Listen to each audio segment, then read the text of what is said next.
Assalamualaikum warahmatullahi wabarakatuh. Perkenalkan, saya Aswar Munandar dari jurusan Psikologi Pendidikan dan Bimbingan Program Studi Bimbingan dan Konseling Angkatan 2018.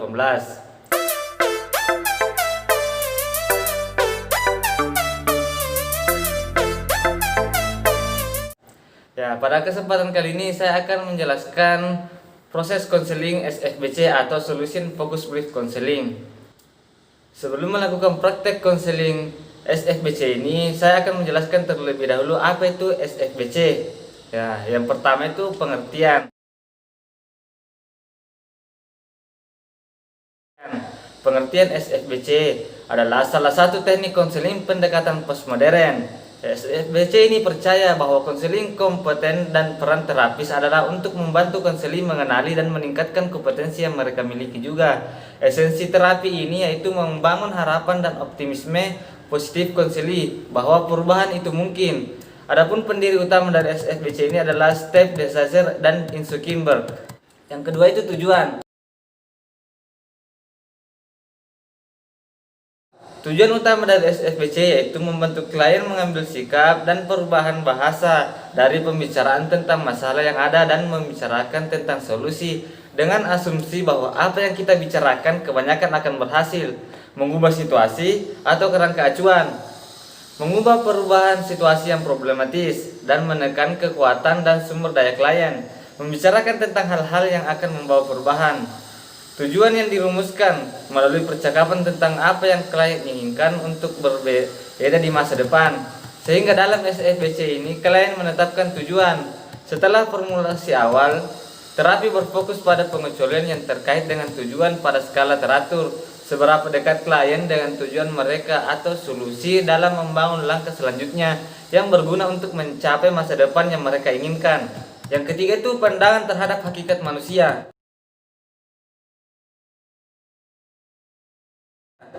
Konseling berfokus solusi tidak mempunyai pandangan komprehensif tentang sifat manusia, tetapi berfokus pada kekuatan dan kesehatan konseling. Konseling berfokus solusi menganggapi manusia bersifat konstruktivis, sehingga konseling berfokus solusi didasarkan pada asumsi bahwa manusia benar-benar ingin berubah dan perubahan tersebut tidak dapat dihindari. Yang keempat itu peran dan fungsi konselor. Yang pertama, mengidentifikasi dan memandu konseling mengeksplorasi kekuatan-kekuatan dan kompetensi yang dimiliki konseling. Nah, yang kedua itu membantu konseling mengenali dan membangun pengecualian-perkecualian pada masalah, yaitu saat-saat konseling telah melakukan atau memikirkan dan merasakan sesuatu yang mengurangi atau membatasi dampak masalah. Yang ketiga, melibatkan konseling untuk berpikir tentang masa depan mereka dan apa yang mereka inginkan yang berbeda di masa depan. Yang keempat, konselor mengambil posisi tidak mengetahui untuk meletakkan konseling pada posisi sebagai ahli mengenai kehidupan mereka sendiri. Konselor tidak mengasumsikan diri sebagai ahli yang mengetahui tindakan dan pengalaman konseling. Yang kelima, membantu konseling dalam mengarahkan perubahan tetapi tidak mendikte konseling apa yang ingin diubah. Ya, yang keenam, konselor berusaha membentuk hubungan yang kolaboratif dan menciptakan suatu iklim yang respek, saling menghargai dan membangun suatu dialog yang bisa menggali konseling untuk mengembangkan kisah-kisah yang mereka pahami dan hayati dalam kehidupan mereka. Yang ketujuh, konsisten dalam membantu konseling berimajinasi bagaimana mereka menginginkan hal yang berbeda dan apa yang akan dilakukan untuk membawa perubahan tersebut terjadi dengan menanyakan apa yang diinginkan dari datang ke sini. Selanjutnya, tahap pendekatan SFBC. Nah, adapun dari tahapan-tahapan SFBC itu antara lain establishing relationship atau membangun hubungan baik. Ya, yaitu membina hubungan baik antara konselor dengan konseli untuk berkolaborasi dengan menggunakan topik netral sehingga bisa membangun kemungkinan-kemungkinan dan kekuatan konseli untuk membangun solusi. Ya, yang kedua itu mengidentifikasi permasalahan yang bisa ditemukan solusinya. Ya, memberikan pertanyaan kepada konseli sehingga mengetahui penyebab konsep diri akademiknya menjadi negatif dan mengetahui latar belakang konseli sehingga bisa memberikan kemungkinan-kemungkinan yang bisa digunakan sebagai solusi untuk merubah konsep diri akademiknya menjadi positif. Nah, yang ketiga itu menetapkan tujuan. yang memberikan pertanyaan keajaiban kepada konselor seperti, seandainya kamu memiliki nilai yang baik, apa yang kamu rasakan? Nah, sehingga untuk mengetahui tujuan konselor untuk meningkatkan konsep diri akademiknya. Yang keempat itu merancang dan menetapkan intervensi. Pada tahap ini, konselor diberikan intervensi untuk meningkatkan konsep diri akademiknya, seperti dengan pengecualian situasi apa yang bisa membuat dia bisa menemukan solusi agar meningkatnya konsep diri akademiknya dan dijadikan tugas untuk konselor. Yang kelima, termination atau evaluation and follow up atau pengakhiran, evaluasi dan tindak lanjut. Pada tahapan ini, konselor memberikan pertanyaan berskala untuk mengetahui peningkatan konsep diri akademik siswa pada saat sebelum dan setelah konseling. Melakukan perjanjian konseling kembali jika tujuan peningkatan konsep diri tersebut masih dirasa perlu. Ya, yang terakhir itu teknik-teknik pendekatan solution focus brief counseling atau teknik-teknik pendekatan SFBC.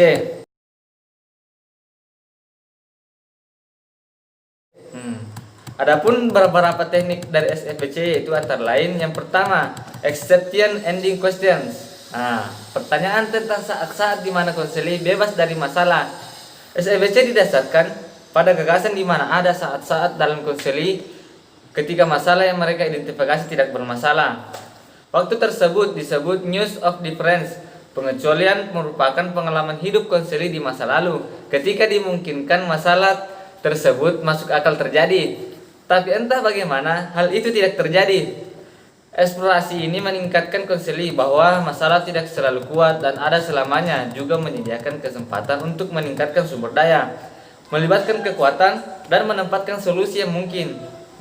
Yang kedua, pertanyaan keajaiban atau miracle questions. Pertanyaan yang mengarahkan konselor berimajinasi apa yang akan terjadi jika suatu masalah dialami secara ajaib terselesaikan. Konselor kemudian terdorong untuk menegaskan apa yang mereka inginkan agar merasa lebih percaya diri dan aman, mengubah hal yang akan dilakukan dan cara pandang terhadap masalah, mengubah masalah tersebut. Meminta konselor untuk mempertimbangkan keajaiban tersebut dapat membuka celah kemungkinan di masa depan. Konselor didorong untuk mengikuti mimpinya sebagai cara mengidentifikasi perubahan apa saja yang akan mereka lihat. Ya, yang ketiga itu pertanyaan berskala atau scaling question. Ya, pertanyaannya meminta konseling menilai kondisi dirinya sendiri atau masalah, pencapaian dan tujuannya. Berdasarkan skala 1 sampai 10, konselor SFBC ini juga menggunakan teknik ini ketika mengubah pengalaman konselor yang tidak mudah diobservasi seperti perasaan, keinginan, atau komunikasi. Nah, pertanyaan skala kemungkinan atau memungkinkan konselor untuk lebih memperhatikan apa yang mereka lakukan dan bagaimana mereka dapat mengambil langkah yang akan memandu perubahan yang mereka inginkan. Nah, yang keempat itu coping question. Pertanyaan yang meminta konselor mengungkapkan pengalaman sukses dalam menangani masalah yang dihadapi. Yang kelima, pesan tertulis atau compliments.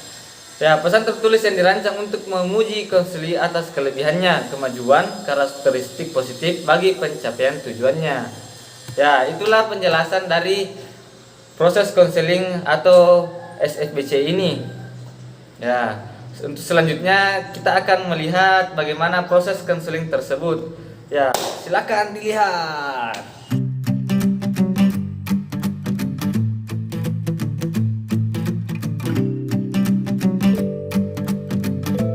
Assalamualaikum, selamat siang Pak. Waalaikumsalam. Iya, selamat siang. Silakan masuk Nak Genji. Ya Pak, terima kasih. Oh ya. Kata Surisawa, Bapak memanggil saya. Iya betul, saya memanggil kamu ke sini. Apa kabar kamu hari ini? Alhamdulillah baik Pak. Oh ya, bagus ya. Mengenai lomba balap kelereng yang kamu ikuti sudah sampai tahap mana? Mengenai lomba itu, Pak, alhamdulillah saya sudah masuk final. Oh iya. Tinggal satu pertandingan lagi melawan SMA Bajuki Kiri. Oh ya, wah. Ternyata lawan kamu di final sulit juga ya. Karena mereka itu juara bertahan 3 kali berturut-turut. Iya Pak, tapi saya akan berusaha semaksimal mungkin untuk mendapat juara Pak. Wah, itu sangat bagus. Saya suka semangat masa muda begini. Terima kasih Pak atas semangatnya. Oh iya. Semoga kamu bisa membawa juara ya. Iya Pak. Semoga kamu bisa mengharumkan nama SMA Susuran ini. Amin Pak, amin. Mohon doanya juga ya Pak. Oh iya, terima kasih ya. Genji, Ya Pak. pasti kamu bertanya-tanya mengapa Bapak memanggil kamu ke sini? Ya Pak, saya bingung mengapa saya dipanggil ke sini. Saya kan nggak ada salah Pak. Wah, enggak Ji.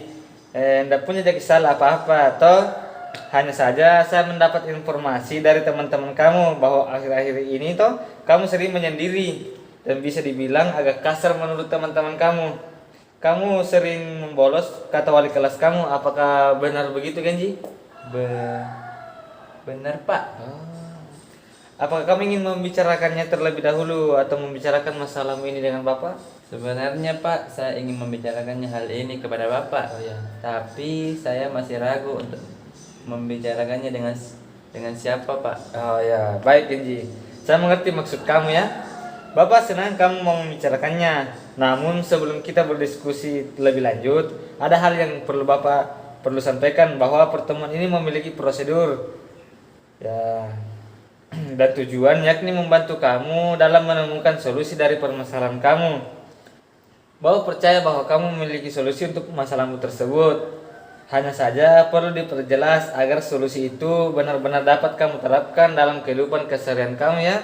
Ya, Pak. Oleh karena itu, peran Bapak di sini adalah membantu kamu memperjelas solusi-solusi yang akan kamu tempuh untuk menyelesaikan masalahmu. Bagaimana? Oh iya Pak. Akan tetapi saya merasa tidak percaya diri Pak mengenai permasalahan yang saya hadapi Pak.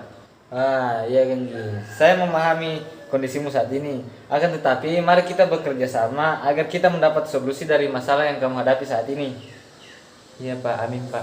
Ya, jika kamu aktif dalam proses konseling ini, tentunya kamu akan dapat menemukan sendiri solusi terbaik yang bisa kamu lakukan atas masalah kamu yang kamu hadapi. Ya, bahkan hal-hal kecil pun yang terjadi dalam kehidupan kamu ini bisa menjadi sebuah petunjuk adanya sebuah solusi. Ya, jadi nak Genji santai saja ya. Setiap masalah pasti ada jalan keluarnya. Amin Pak.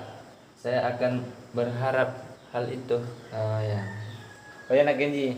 Sebagai sebuah prosedur, layanan ini memerlukan sekitar 3 sampai 4 kali pertemuan.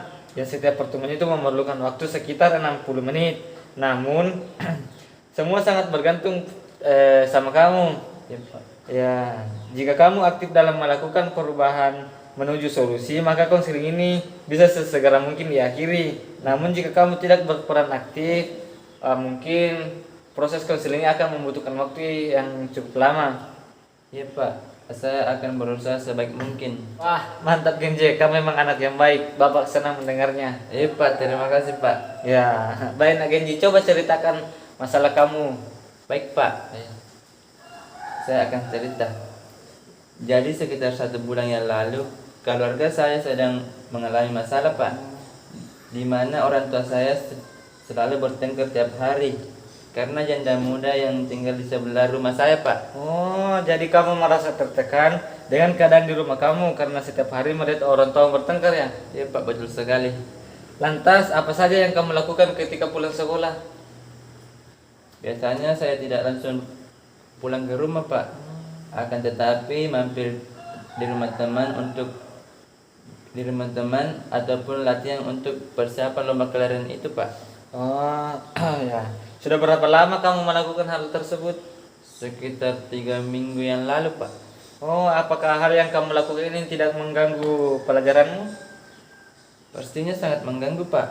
Akan tetapi jika di rumah pun saya akan mengalami kesulitan belajar karena stres mendengar orang tua saya yang terus bertengkar Pak. Oh iya ya. Saya paham kondisi kamu saat ini. Akan tetapi apakah kamu ingin terus hidup dalam lingkungan yang bisa dibilang tidak sehat? Ya, dalam artian yang tidak baik untuk kehidupanmu lah. Tentu saja saya tidak ingin berlarut dalam permasalahan ini Pak. Saya juga ingin menjalani kehidupan saya seperti sebelumnya. Lantas apa yang sudah kamu lakukan untuk mengenai permasalahan saat ini? Saat di rumah, terkadang saya berbicara pada orang tua saya tentang hal itu.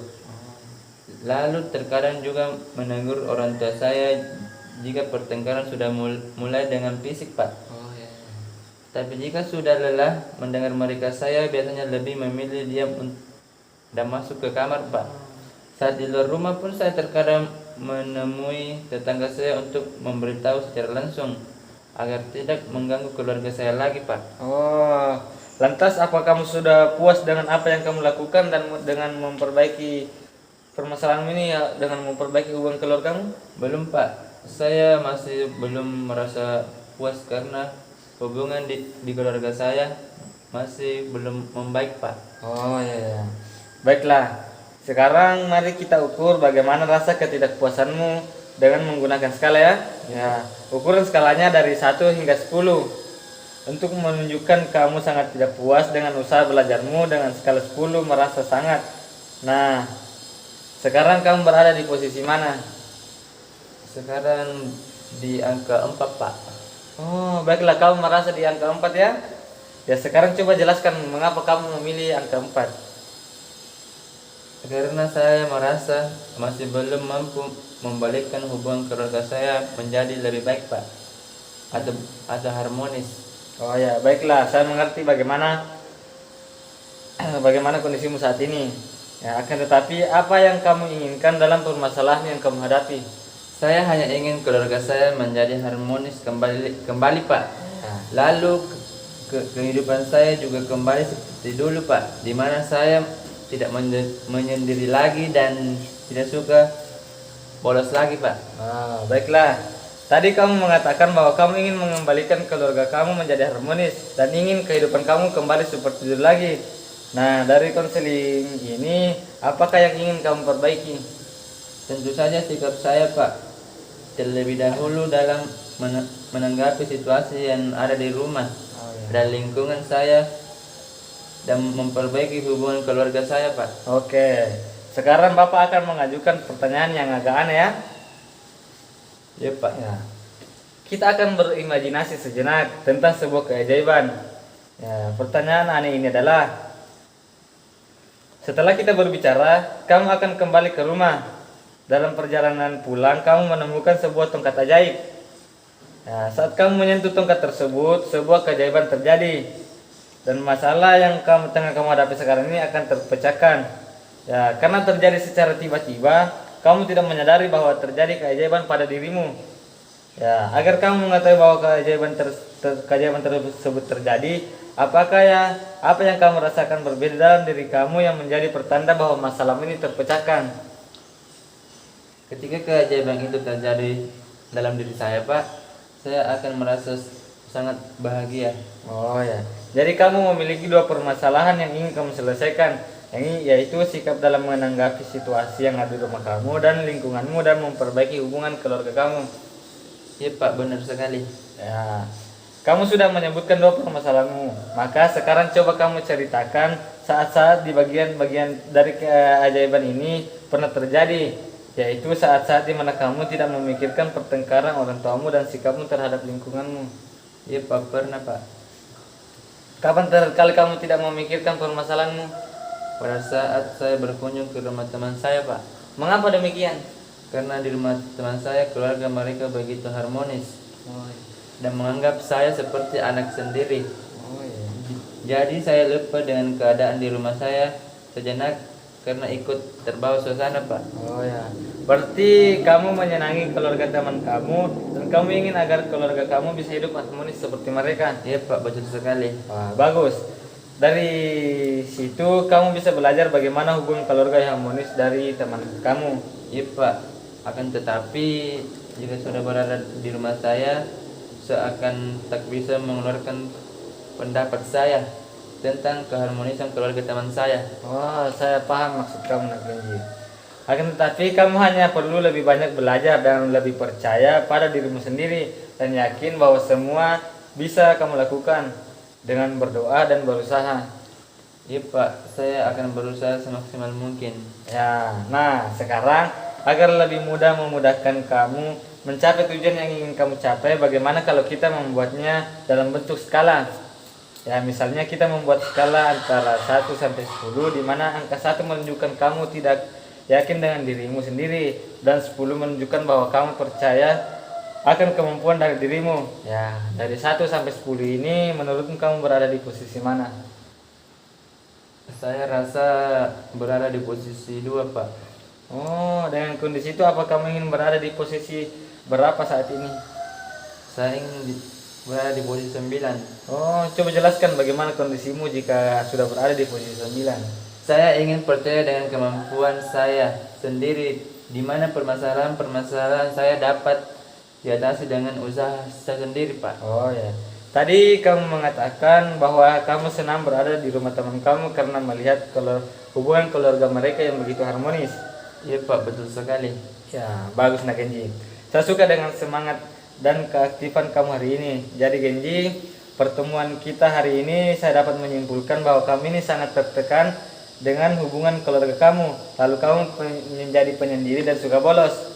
Iya, Pak. Tapi kamu juga ingin memperbaiki hubungan antara orang tuamu agar kamu juga bisa hidup seperti dulu lagi. Benar begitu nak Genji? Iya, Pak, benar sekali. Oh ya, oke, terima kasih nak Genji. Apakah masih ada yang ingin ditanyakan lagi? Saya rasa sudah tidak ada lagi, Pak. Oh ya, baiklah. Berhubung sudah tidak ada yang ingin kamu tanyakan, kita akan jeda dulu ya 5 menit. Baik, Pak. Baik Genji, Bapak sangat senang dengan perbincangan kita tadi ya. Iya, Pak. Ya, sudah jelas bahwa kamu telah melalui banyak hal belakang ini. Dan Bapak sangat terkesan bahwa kamu datang ke sini hari ini meskipun bukan keinginan kamu ya. Iya. Kamu bisa saja tidak datang menemui Bapak. Kesediaan kamu untuk berada di sini hari ini menunjukkan bahwa kamu adalah tipe anak yang ingin melakukan hal yang benar. Ya, ini tidak mudah bagi kamu untuk berada di sini hari ini, mengorbankan waktu pribadi, berbicara tentang hal-hal yang sulit kamu bicarakan. Tapi Bapak sangat terkesan dengan kesediaan kamu untuk bekerja sama dengan Bapak hari ini. Ya, Pak, saya juga berterima kasih dan juga sangat senang bercerita dengan Bapak. Oh ya, baik Genji. Karena beberapa tujuan telah kita rumuskan bersama dan agar kita bisa melihat hasilnya untuk beberapa hari ke depan, antara saat ini dan hari-hari berikutnya kita bertemu. Bapak ingin kamu mengamati hal-hal yang membuatmu merasa lebih percaya diri, menyusun schedule kegiatan yang ingin kamu lakukan dan mempelajari lingkunganmu, sehingga kamu dapat menjelaskan kepada Bapak pada waktu berikutnya apa yang terjadi dengan permasalahanmu yang ada di keluargamu. Jadi saya harus mengamati hal-hal yang membuat saya percaya diri, Pak. Menyusun schedule kegiatan saya dan lingkungan saya, Pak. Wah, mantap. Kamu memang anak yang cerdas ya, anak Genji. Baiklah, Pak, saya akan melakukannya. Wah, bagus. Jadi kapan kita akan bertemu kembali? Bagaimana kalau hari Selasa, Pak? Oh, Selasa baik. depan. Oh, ya, baiklah, jam berapa? Kalau jamnya, Pak, 9.30, Pak. Oh ya, baiklah, kita bertemu Selasa depan ya, pukul 9.30. Ya, Pak, terima kasih. Kalau begitu saya pamit untuk pulang, Pak. Assalamualaikum warahmatullahi wabarakatuh, Pak. Ya, waalaikumsalam. Nah,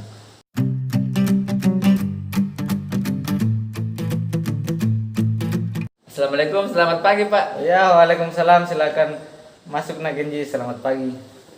Terima kasih, Pak. Ya, bagaimana kabar kamu hari ini? Apakah semua mata pelajaran kamu ikuti dengan baik? Alhamdulillah baik, Pak. Semua mata pelajaran saya ikut dengan baik. Oh ya, bagus nak Genji. Saya suka dengan semangat belajarmu saat ini. Wah, terima kasih, Pak. Ah, iya. Tapi saya mau maaf sebelumnya karena saya tidak bisa berlama-lama, Pak. Oh iya. Kan sebentar ada mata pelajaran dadakan yang diadakan guru matematika, Pak. Oh iya iya iya.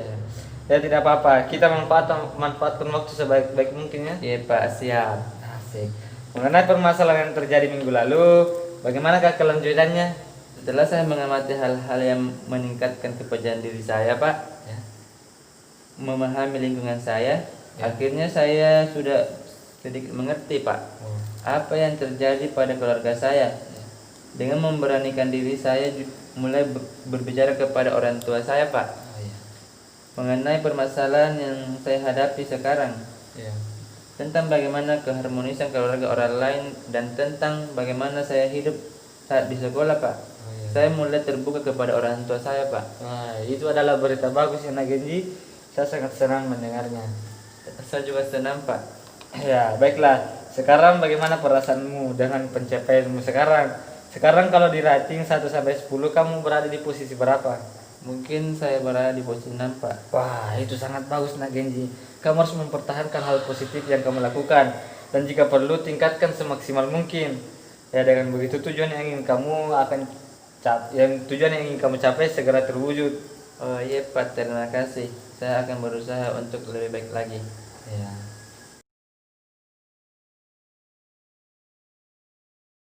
Baiklah Genji, kita sudah berada di akhir sesi untuk hari ini. Namun sebelumnya Bapak ingin sampaikan bahwa seminggu ini kamu sudah mengalami kemajuan yang cukup berarti ya. Berarti kamu juga sudah mulai percaya diri tentang kemajuan yang telah kamu lakukan. Ya, Bapak percaya atau sangat bangga padamu. Sesuai dengan rencana kamu tadi bahwa akan melanjutkan kemajuanmu ke skala 8 dengan mengikuti apa yang terjadi padamu ya. Iya Pak. Dengan mencatat perubahan yang terjadi, kita akan bisa melihat kemajuan-kemajuan lagi yang akan kamu capai. Baik Pak, saya akan berusaha terus lagi. Oh, ya. Bagus Kenji. Saya suka semangat masa muda begini ya. Sampai berjumpa minggu depan ya Kenji. Oh iya Pak, terima kasih. Assalamualaikum warahmatullahi wabarakatuh Pak. Ya, sama-sama. Waalaikumsalam warahmatullahi wabarakatuh.